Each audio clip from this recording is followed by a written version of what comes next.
Hello, hello, and welcome back to another e-commerce uncovered podcast. I'm your host, Matt Lady. I talk to really smart people, really cool people all the time, each week on this show, and I get to learn from them. This week, I got Shaun from Blue Ox Digital. He's going to school us on all things PPC, ads, and for e-commerce brands. So, Shaun, thanks for your time, and welcome to the show. Yeah, thanks for having me.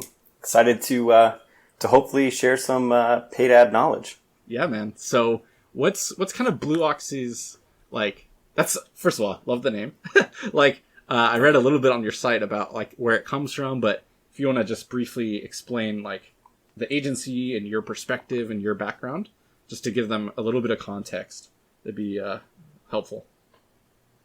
Yeah, so my background, first of all, is I came from another agency, actually, that was a boutique e-commerce agency. They're really good, great people, but, I wanted to obviously fulfill my entrepreneurial bug, so I wanted to start something. While I was there, I was working on a client account and kept getting, pestered by this Google rep that was telling me to test this automation. Yeah, I think it was Target ROAS at the time. And so finally I was just like, okay, I'll run an experiment, but I'm getting good results the way I'm doing it. So I'll run your experiment just to kind of show you that I can do what you're talking about. I ran the experiment and the manual bidding outperformed the Target ROAS. So of course I had to write a blog post about how I beat Google and their machine.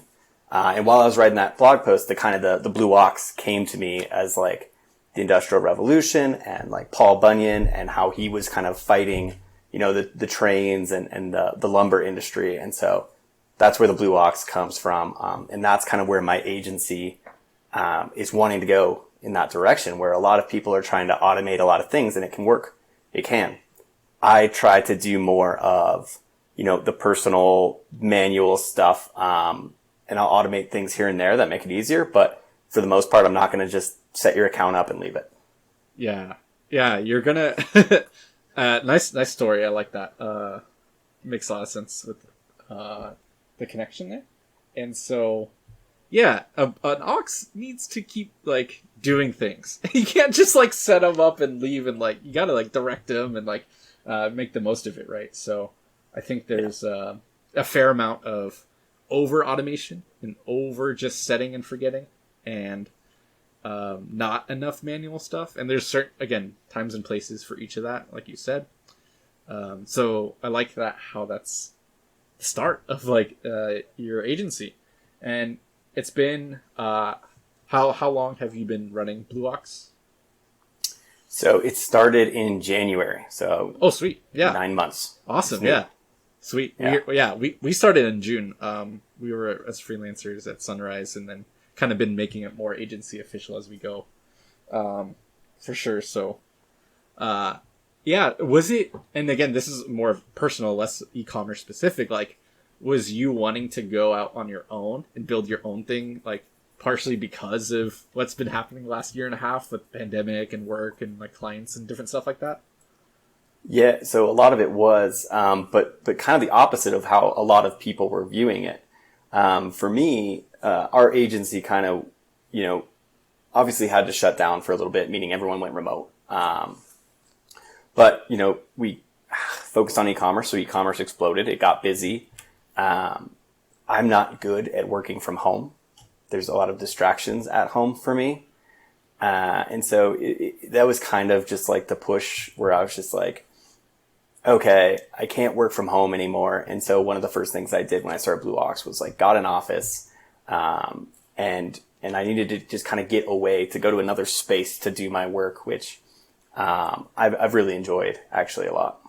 Yeah. It's nice to bounce. Oh, sorry. It's nice to bounce ideas off of someone that's sitting next to you rather than like Slack them or, try and get them on a Zoom or something like that.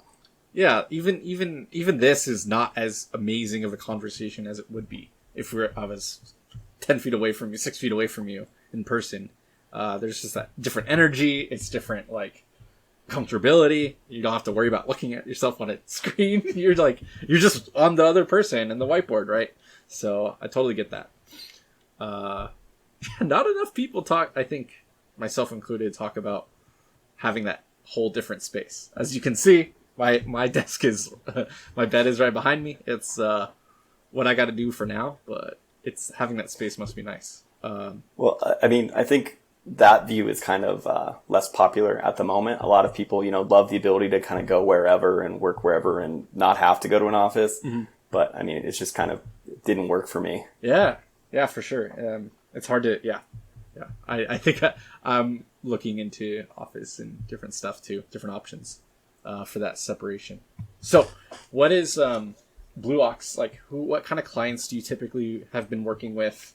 Is it? I know e-commerce, but like, is it any specific verticals? Is it kind of a wide mix? Is it different sizes? Just want to like tee us up for that. Yeah. So most of our clients now are on the smaller side. We do have a couple lead gen clients, but for the most part, it's e-commerce because, we want that shopping feed, shopping ads stuff. That's kind of where our niche is. But they're on the smaller side. Some are, just one person running a business. Some are just a few people, but they all tend to be smaller budgets, smaller revenue. So it can be more of a challenge, which I prefer when you have those smaller budgets to make sure that you're getting the most out of every dollar that you're spending.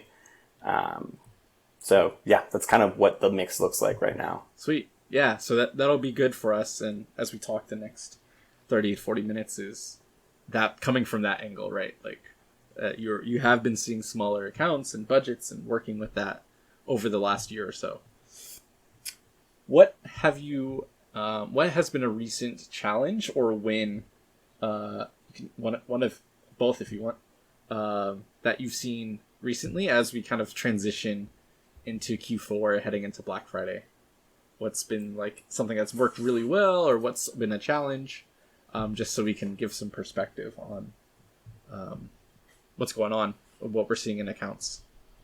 Yeah, I mean, this might be the obvious one for Q4 and Black Friday and what's happening, but inventory, supply chain, even clients where I wouldn't, like they make their own, gadgets and it's little, they have a machine basically, but the machines are breaking down and they can't get the parts to replace the machine. So even the accounts where I didn't think there'd be a supply chain issue, there's a supply chain issue. And it's really hard for them, obviously, to deal with these issues. But also on our side, when products are going in and out of stock or, best sellers aren't there or there's a wait time because we're getting into that area where you're going to have to start getting your holiday gifts shipped soon if you want them in time. And so if there's any sort of delay, it's going to really hurt those conversion rates.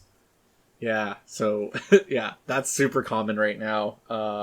Generally speaking around this time, but especially this year in 2020 is, I think this year's way worse, but yeah. So, I mean, we've had to pivot to different strategies than we normally do, for some clients, maybe focusing on what they have in stock rather than maybe their top sellers that it's hard to keep in stock, and trying to get them more exposure for those supplementary products, and then kind of just moving everything up timeline wise. Like if we're worried that if we wait till Black Friday we're not gonna be able to ship it in time, let's just run a sale now that you would have ran on Black Friday, and you're gonna have less competition anyways if you do it now. Yep. Yeah, there's always that the benefit of doing that early is you avoid the competition. Hopefully you catch people in the buying mood. Maybe your subset of audience is like more prone to buy like early, so that's cool.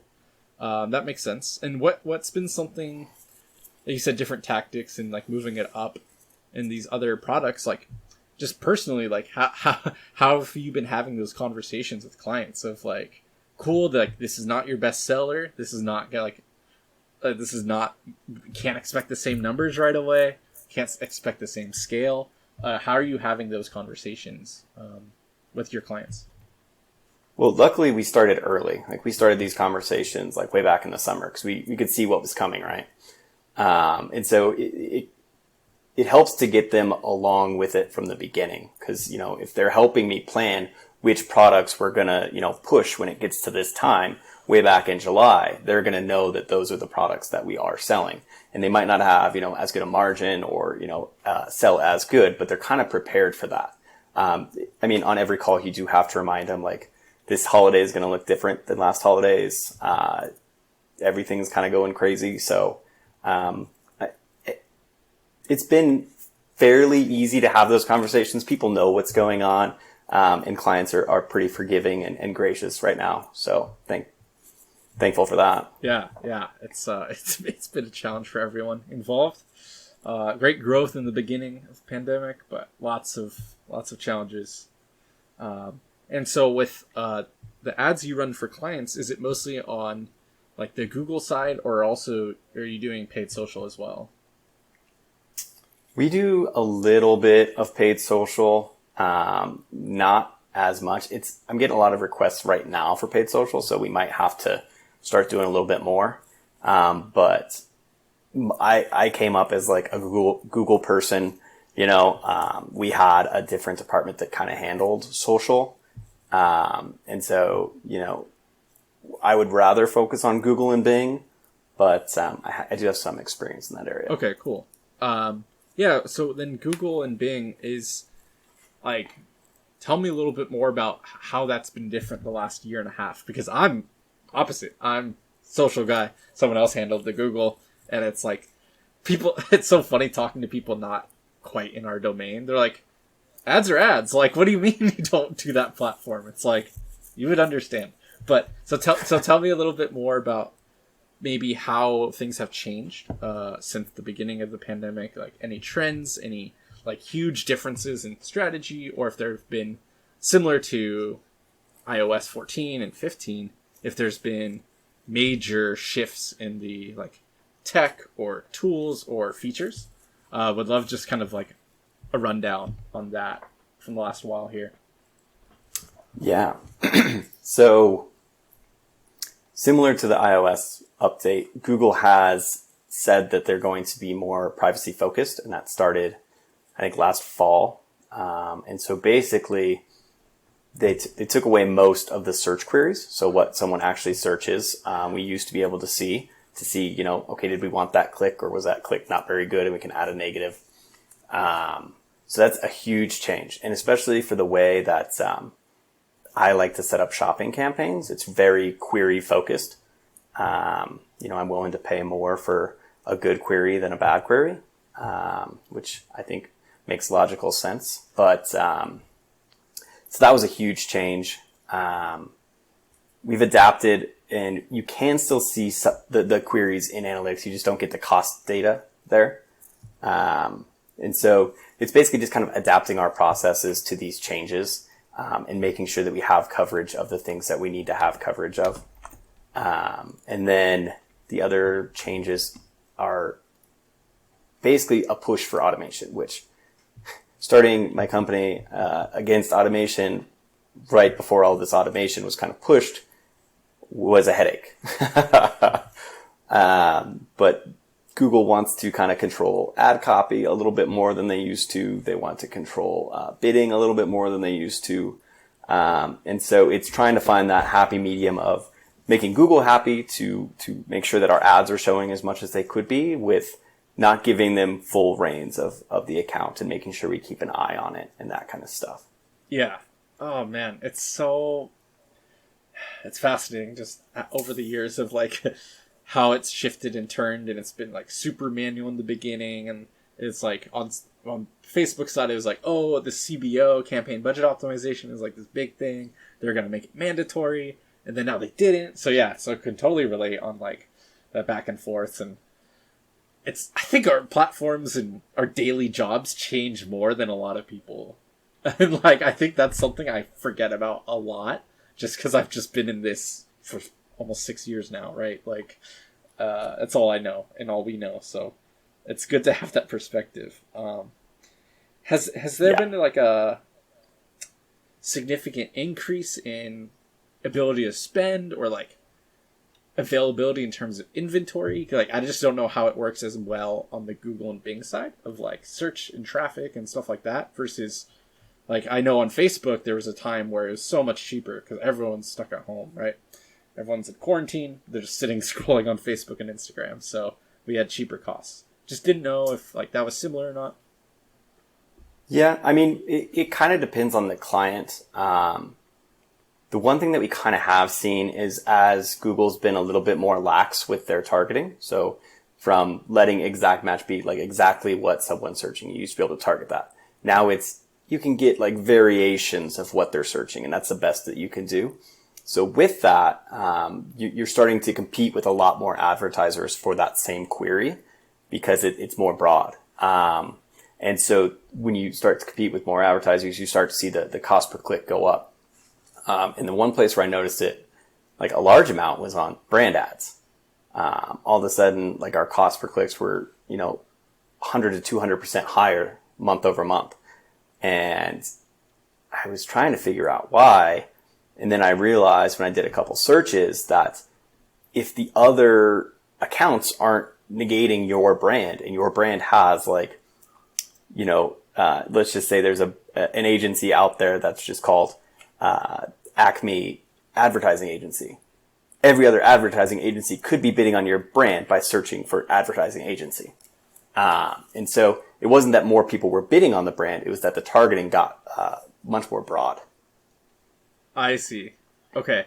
Got it. And so because you couldn't be like digital advertising agency specializing in e-commerce, it's just advertising agency. And that's so many different things. I see. So we take that same thing and apply it to women's shoes. It's not like women's athletic running shoes for CrossFit or like women's shoes, like nice dress shoes for women, right? Like I see.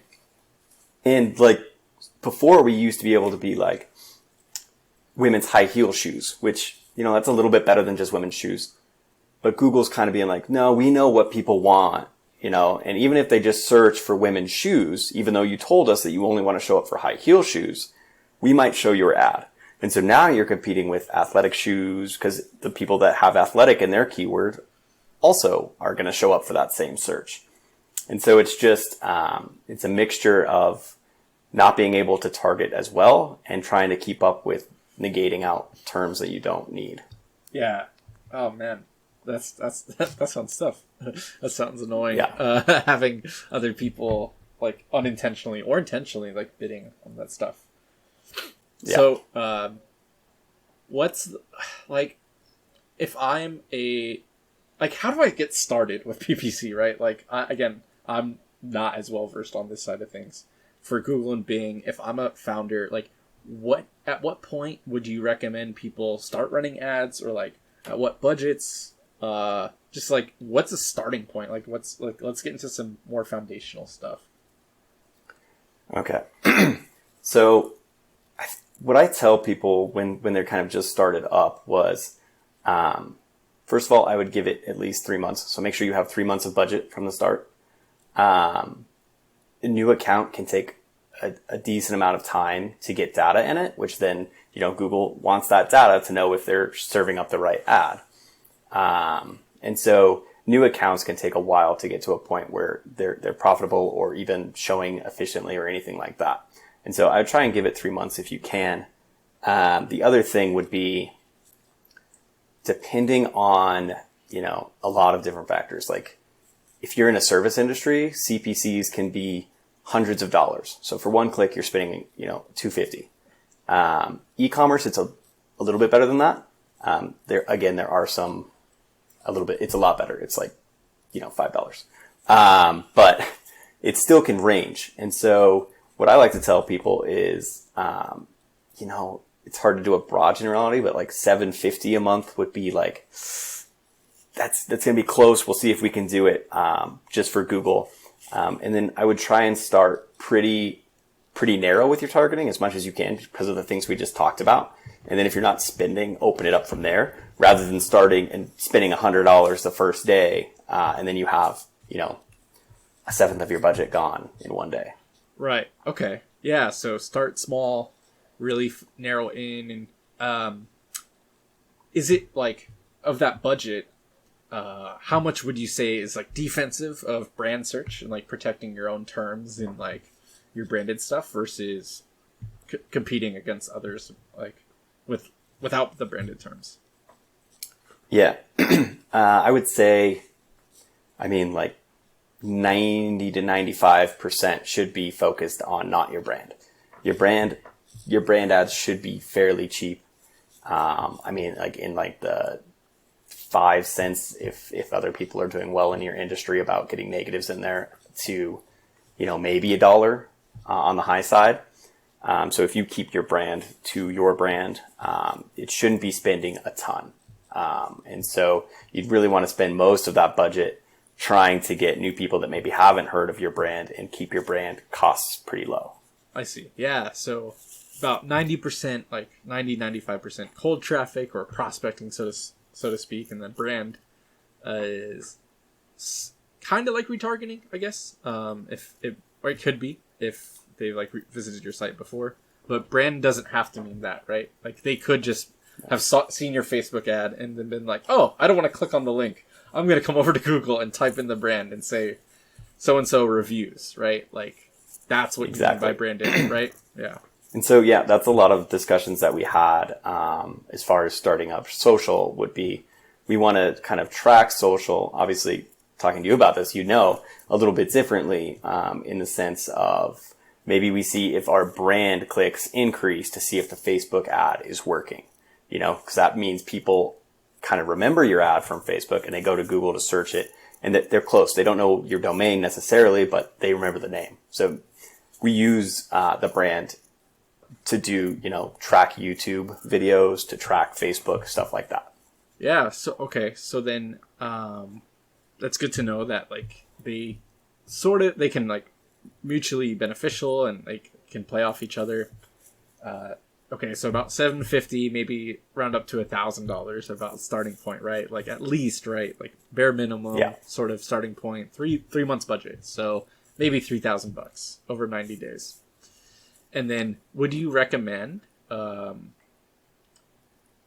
if for a kind of standard founder, I know it's hard to have these best practices all the time, but I have this $3,000, I have a brand, I have this budget, I'm cool with spending it. Should I come to you or should I try to run it myself for the first 3 months and see if I can learn the platform and like figure it out? Or should I just be like, hey, Shaun, here's my money? Yeah. So it's a tough question. I think a little bit of both. What I would recommend would be if you're at the minimums, like probably don't go agency. You might be able to find some freelancers out there that are going to be a little bit cheaper than agencies. And there's some good freelancers doing good work out there. So I wouldn't say don't do that route or anything. Agencies, with tools and employees and stuff like that, they just cost a little bit more. So if you're at that minimum, maybe don't go searching for an agency just yet. And that's where I think Google does do a good job of like the automation piece, right? So if you're not hiring an agency, you can use a lot of that automation to help you. Whereas I kind of look down on it a little bit from my point of view because that's what you're hiring me to do. And so I think there are some cool tools that Google's put out there to help people that are just starting out to kind of test the waters before maybe making that next jump. Sweet. Okay. So at the bare minimum, probably just do it yourself, maybe a freelancer. Kind of depends on maybe your cash position. If you have a little bit extra room to go, you can spare that freelancer expense on top of the ad spend. But if you're a little more tight, then, kind of have to invest that time and figure it out yourself, right? Okay. So then I'm going to do it myself. My $3,000 next 90 days. What is the general process you would like consult someone on of like, cool, hour consult, then you go do it for 90 days. I have my budget. I have my setup.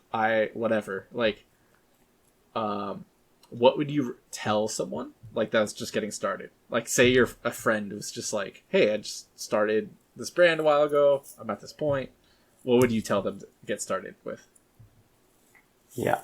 I would say, since we're talking e-commerce, the first thing you should set up would be a shopping feed. Make sure you set up a Google Merchant Center. That's where your shopping feed goes to then send to Google Ads. And basically, Your shopping feed doesn't use keywords like normal ads do, and they don't show as text ads. They're the little, pictures with the prices on the top of Google. Those are going to be a lot cheaper than a text ad because there's more per page than text ads are. But you can start there, and there's a tool called Smart Shopping inside of Google where you can kind of have Google be the one to kind of guide that shopping strategy. And basically what you would do is set up some sort of automated bidding strategy, whether that be like a target CPA or a target ROAS. And then the downside of this is usually those bidding strategies need history to then optimize themselves. So it is going to be a rough go if you start that way. But make sure that your conversion tracking is all good so that Google can make sure to get you, the most valuable clicks that it can. And then, from there, make sure you have a shopping campaign. I would set up, some pretty long-tailed bottom of the funnel, type campaigns where you're going to use probably exact and maybe a little bit of phrase to make sure that if someone's searching for something really close to your product, your ad's going to be there. And that's going to be the cheapest way to make sure that you're not spending money on those broad like shoes searches that people are going to do. Yeah. I'm a running shoe. I don't want the high heel bidding. Like, yeah. So really try to, with that. So to help guide Google on that, would that be including terms like athletic and running shoes and stuff like that? Or is like, how do I actually go about trying to do that? So yeah, using like long tail. So like long tail mean like 4 or 5 words per keyword, is going to help. Google has to get a little bit closer if you're using like those types. You might not get as much traffic. But like I said, let's start small and then kind of grow from there. If you're not seeing much, then maybe go down to 3-word or 2-word keywords. But something like if your running shoe is specifically designed for trail running or something like that, like have a trail running shoe or something like that as a keyword where then you're not competing with Nike and Adidas to get these running shoes. Right. Okay, cool. So start small, start closer to you, and then expand out over time. Try to keep that. Probably your budget is tight for a reason. You're just getting started. You can't just go for the home runs. You just start with the walks and singles. Like start close, and then get efficiency. Learn the platform. Figure out. Give Google more data, and then start to expand out. Right? Is that kind of what I'm hearing? Yeah, that's what I would recommend. Sweet. Okay. Going from there, then, kind of moving more into optimization. Say we got it all set up, we launched, it's been 2-4 weeks. And I'd imagine at 2 or 4 weeks, at that spend is probably kind of enough data to start looking and like determining some things. So what are the things you're looking at? And what would you tell your friend? Look at these metrics and to know what to do next. Yeah. So I think some of the key ones, especially for the keyword portion of it, would be looking at your keywords, making sure one keyword isn't spending a ton and none of your other keywords are spending anything. It would be fine if that keyword is just performing great and driving a ton of conversions, but most likely that's not going to be the case. And then maybe you either have to lower the bid on that keyword or take that keyword out altogether to try and get some data to your other keywords.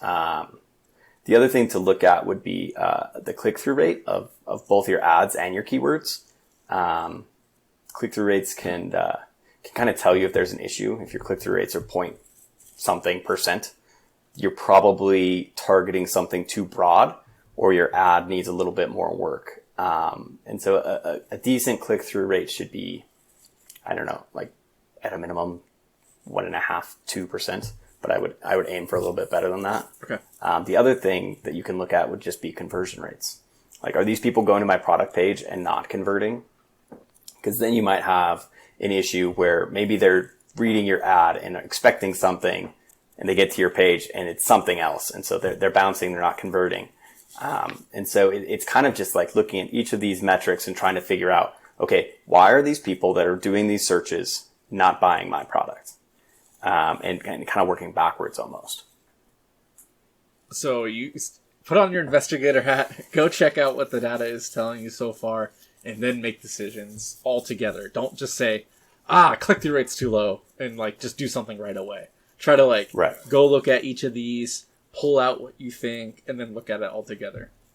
I like what you said about the conversion rate, because that's like on paid social side, for an example, if people are more familiar with Facebook, that are listening, is like the creative. Like this is such a big thing. Is our creative needs to be on brand versus like UGC, more raw, like not as good creative. Man, brand owners love their brand and want to have it on point and like so put together all the time, but it's like it's in a social feed. They got half a second to 2 seconds to look at it. They're not sitting and watching a Netflix movie that's like super produced, right? So just wanted to like try to draw that like comparison between the two platforms of like, think like it's actually about the performance, and it's like what is driving revenue, not what you think is like working or what should be working. Like try to listen to the data, right? Like, and that's hard. Sometimes it's humbling. It's like, I wrote this awesome ad and it just has a terrible click-through rate. I'm just like, I don't want to edit it. It's so good, but you got to listen to the data. Right. And you're so often, us as marketers and like brand owners as well, we're too close. We're way too close to the brand and product. We think about it every single day, all day. It's sometimes in our bedrooms, like packing orders and stuff. Like people are just experiencing it for the first time, second time. They know nothing, next to nothing compared to us. So being able to simplify that down in those key messages to make you stand out, it's tough, but that's why you get multiple and you do testing, right? So kind of going back into that. So is that both for search and shopping? Is those kind of your recommendations there of like those metrics? For shopping, it's going to be a little bit different. Smart shopping, you have a lot less data to look at. It's kind of like the black box of Google. So really the only optimization you can kind of do there is to play with your bid adjustment. Like, did I set my ROAS too high? Am I not getting any impressions? Or, did I set it too low and things are going terribly? I need to raise it up a little bit. Let's tighten everything up. Yeah. That's like the main adjustment you can do. The other side of that is you can work on your feed. So if you notice that maybe the click-through rate isn't very good on your shopping ads, which shopping ads are going to have the lowest click-through rate. So that's a harder one to even say what a good click-through rate is. But that's one thing that you can work on in smart shopping. Like spruce up your titles, make sure they're catchy, maybe get some star reviews if you can into your product. If you can do some sort of like free shipping decal or something like that. Those will all help with click-through rate because that's what the person is going to see. And then it's also going to help with your targeting to make sure that you're showing for the right people. Like that whole feed is basically your optimization for shopping outside of the Google platform. So there's a lot you can do with that to fix it as well. That gets a lot more complicated and a lot less, it's more ambiguous. Yeah. Because the data is not connected right there like it is inside the platform. Okay. Cool. Okay. So, and then with, I know for search, like for certain, you can just pick whatever landing page. It doesn't have to be the product page. With Google Shopping, do you get to pick the landing page or is it automatically the like product page? Yeah, it's just automatically the product page. And it has to line up with exactly what's in the feed. So, it's not like you can put like, one price on your thing to try and get people like, hey, we're cheap, and then raise the price on your landing page. Yeah, it has to be exactly. Gotcha. Okay.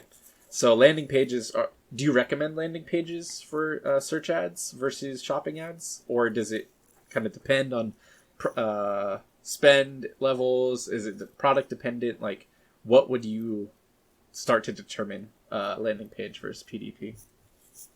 Yeah. I mean, that's like a lot of good tests to do. And I would recommend, especially if you're starting out, see which one does better.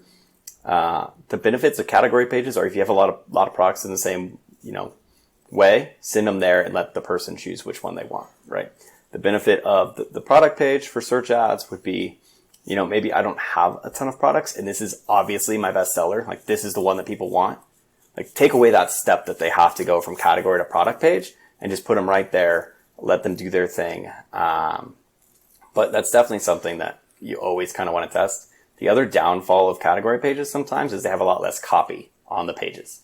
And so it can kind of hurt your quality score inside of Google because there's not as much keywords for them to match up your ad to the landing page to make sure that you're not sending this person to a random page.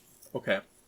I see. So collection pages typically is just a collection of products. And right. There's maybe one sentence at the top of like what the collection is. It's like, this is our fall collection. It's like, it doesn't really share that much. It's just the titles of the products. I see. So that could potentially affect your performance there. Okay, got it. So I heard you mention a couple times now, like CPA bidding versus ROAS bidding. So like cost per acquisition versus return on ad spend. But what's the difference? Like, what would you recommend this new person, right? Like we're going back to our kind of scenario as we go here. What would you recommend starting out with? Most of the time for e-commerce, you're going to want to use target ROAS. There's probably a few exceptions where you'd think about a CPA type model. Since CPA is, cost per acquisition, so we're just saying we want to, get every customer for, $100. If your products are all the same price, that might make sense. Then it doesn't necessarily matter. Or if maybe you're on some sort of subscription model and you have some goals that are around client retention or client acquisition, it could make sense to go CPA. But for the most part, you kind of want Google to be thinking of the return that you're going to get for each click. If that's going to be a bigger product or a smaller product, a bigger bundle. I mean, I still say Google's not great at knowing all of that before a click, which it would be hard to know all of that. But it's going to be better that way than a target CPA where, you have one product that's $500 and one product that's $5. You don't necessarily want to spend $100 for each $5 product that you're selling. No, not quite. You'd run through your test budget pretty quick, not get anything back. Okay, target ROAS, got it. And are those the two main bidding styles, like bidding options? Yeah, the other main one would be manual bidding, where you're in there setting a bid and telling Google you can't pay more than this is basically how it would work. And then there are other ones like maximize clicks. So if you want a lot of traffic going to your site, you set a budget and then you're like, Google, maximize my clicks. There's also a maximize conversions. I've seen not as good of results of those, especially with smaller budgets. And so I tend to say, give Google some restraint. Don't just let them go out there and be like, we're going to get all the clicks for you. It's like, no, you can get all the clicks if they're going to convert. Yeah. Okay. Yeah. So typically max ROAS, subscription, or if you have LTV or widely different products or similar products, maybe CPA. Okay. Got it. Is there, I had a question earlier. It was something about your best sellers and how do you structure campaigns, search campaigns, shopping campaigns? I don't know if there's a big difference between them in terms of I have a bestseller. The brand we're talking about that we're making up is there's an obvious bestseller. There's a hero SKU. A good way to intro the brand is 75% of purchases, right? Is this thing. And then all the 25% of the other purchases is a couple other products. Do I set my budget entirely for that hero SKU because that's the best way into the brand? Or do I also set my budget 75% for that brand, for that product, and then the 25% for the rest? My answers are always going to start with it depends. Yeah, no, good. It's fine. Yeah, it's true. I think the big depends on this case is what your goals are. If your goal is just to try and make money and you're okay with selling one product, go for it. Send it to the product page. Just nail that one product. If your goal is to, try and replicate the success of that one product with other products and kind of get more of a mix of your SKUs. And maybe use that product as kind of okay, that's going to get us our revenue to then test out all of these other products. I think that's a viable option too. And it might be better in the long run to not focus everything on one product, but to try and get more visibility into the other ones and maybe use that product. Like, there's ways to set up, remarketing campaigns or something where, okay, you bought our top seller, you might like this. Or you saw that top seller but didn't like it. Maybe you'd like this one. Something like that. Okay. And that retargeting, remarketing is both search and shopping, or is it one or the other?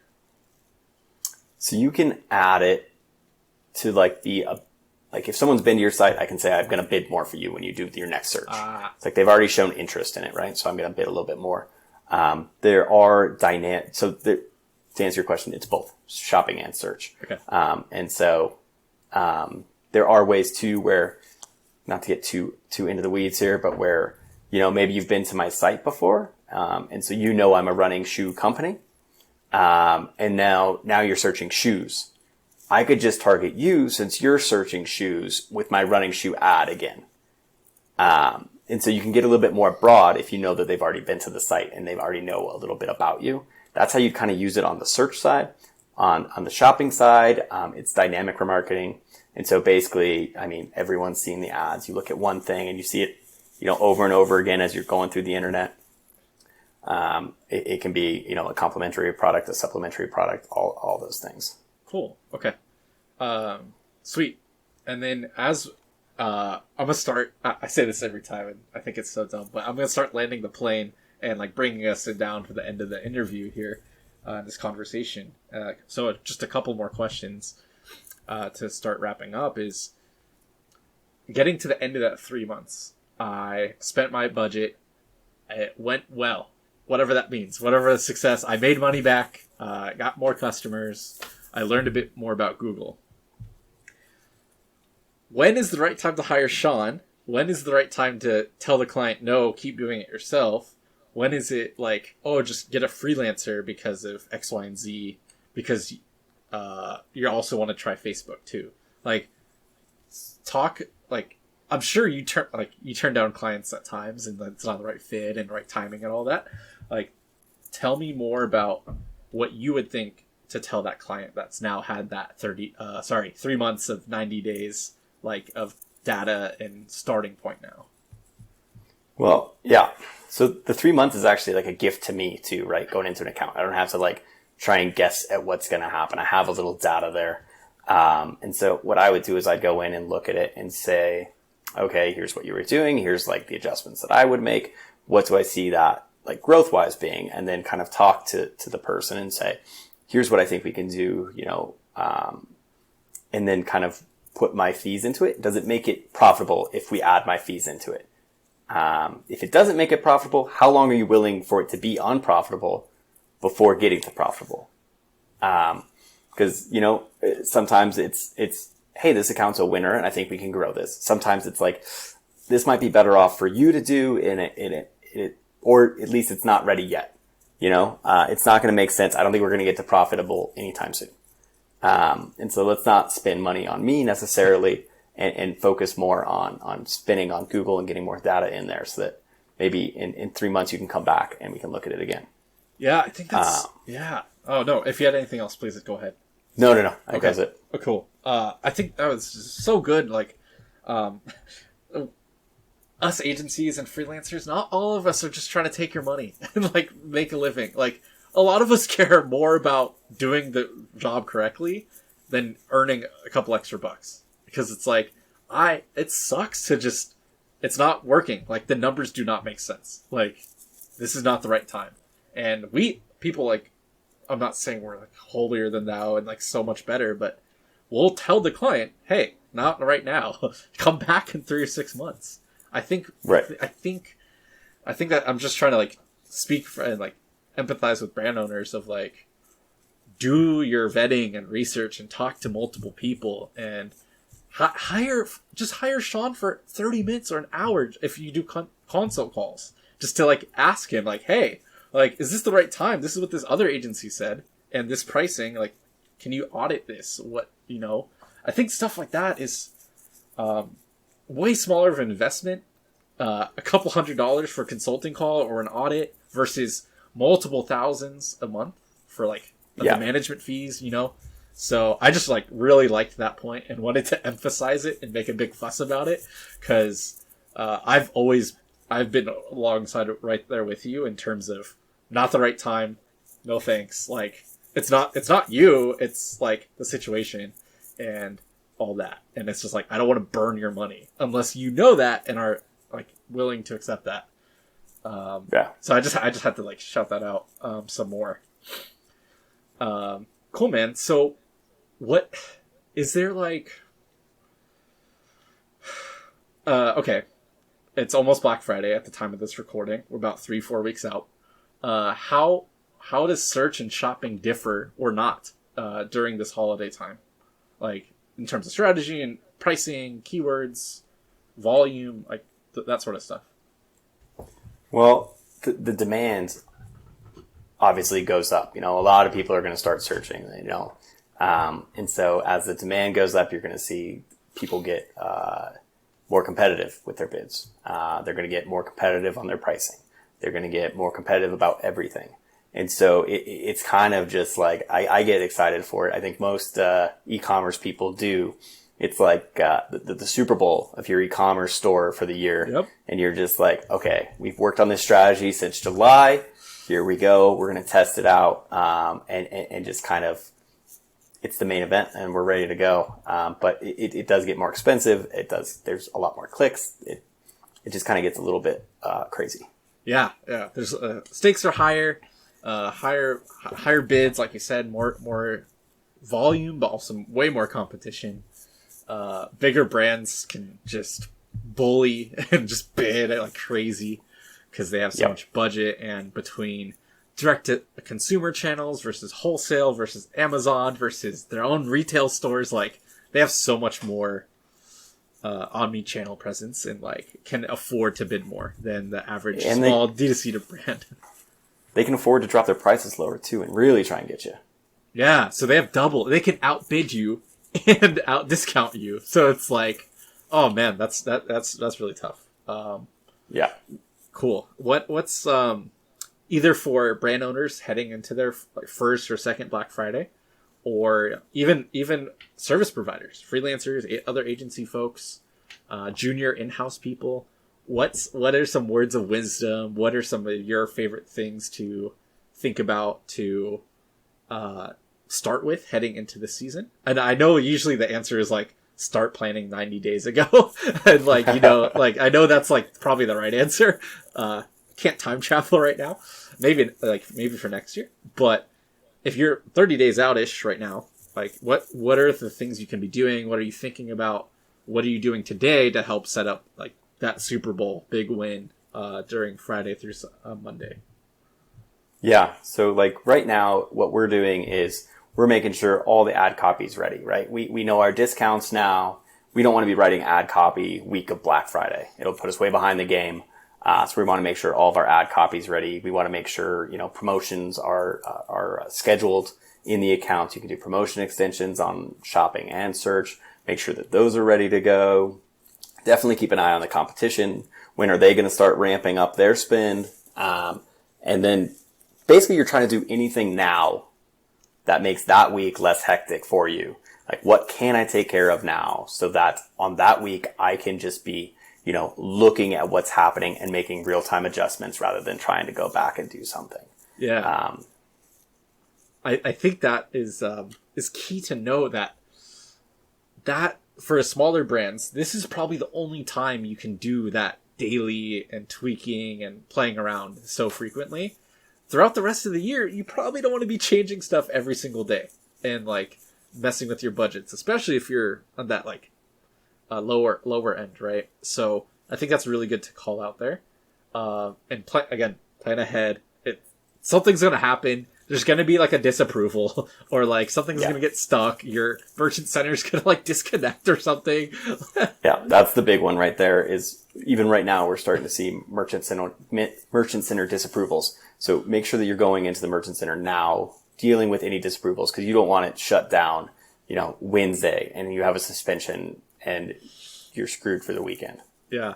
Oh God, that's so frustrating. Are there spend limits on accounts in Google and Facebook? We have to like reach out to the rep and be like, "Hey, I'm about to spend more money. Can you raise my ad spend limit?" Do they have that for Google? It depends on how you set up your account. For the most part, you're not going to run into that. But some people prefer to set it up that way, and they basically pay ahead of spend. And so, yeah, that would be something to check to make sure that you're not just going to get shut down in the middle of anything. Yeah, and it's so like simple and small, but like the credit card that's on file, like, is it up to date and like not the expired one, or it's the one with the like better rewards points, like for the brand owners, like all these little things, add up over time, and no better time to check it out than before the Super Bowl. It's like this final tune-up. What's one word of advice, one kind of final piece of help, something that's you've seen in past Black Fridays that you want to kind of leave people with as we end this episode of like how to navigate during the day, during the week of the big Super Bowl day? I would say the big thing is just kind of what we're talking about now. Like, you should be thinking about it now, and then you should keep thinking about it up until, like, don't just wait for Friday to be like looking at things. People are either early to that sometimes. Your competitors are doing early Black Friday sales. They're going to start. I've seen people planning November 1st Black Friday stuff happening. And so it's keep an eye on everything that's happening, kind of competitors, what's happening with your budgets. Right now is the time to start like really checking it every day. If you don't check it every day, and make sure there's not huge changes anywhere happening, that are unplanned. I guess if you want to have a huge change and spend some more, that's fine. But if it's an unplanned change, dig into that. Awesome, man. There's sorry. I was going to say there's definitely been times where people have taken their eye off the ball, maybe, or like, hey, Black Friday's over, and then like miss something the next week where it's just like Cyber Monday sale goes on or something like that, and that was an opportunity missed. Yeah. That makes sense. So think about it now. Keep being aware of it. Prep as much as you can ahead of time. Got it. Okay, Shaun, really appreciate your time, man. Where can people learn more about Blue Ox? Learn to connect with you if they just want to follow up after the episode. Yeah, blueoxdigital.com is our site. We have some information up there. I'm trying to blog a little bit more, so hopefully I'll have some more useful stuff there. And then on Twitter, I do a lot of PPC tips, and that'd just be SLE2134 on Twitter. Awesome. We'll get those linked up. Go talk to Shaun.